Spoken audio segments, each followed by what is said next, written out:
जय झूलेलाल। शाम का वक्त पे शाम का नाश्ता बनाने जा रही हूँ।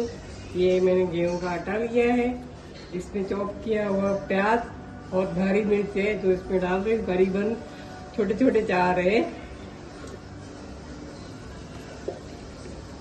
आज हम बना रहे हैं सिंधी कोकी यानी भाखरी।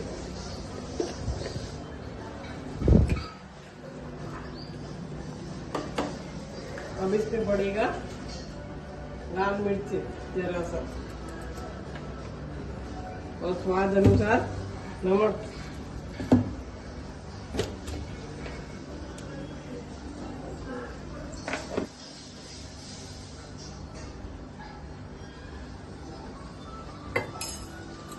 अब इसे आटे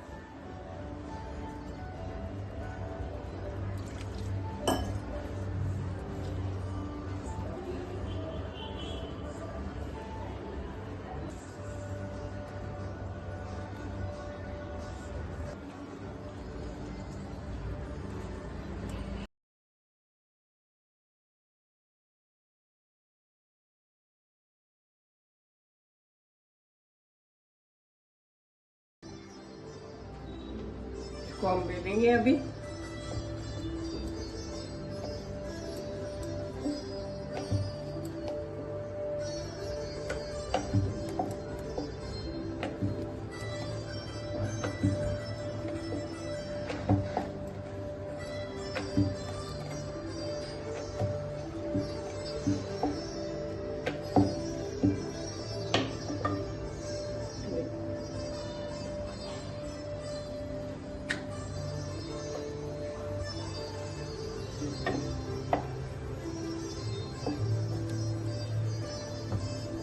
इसको चाय के साथ भी खा सकते हैं, दही के साथ भी खा सकते हैं।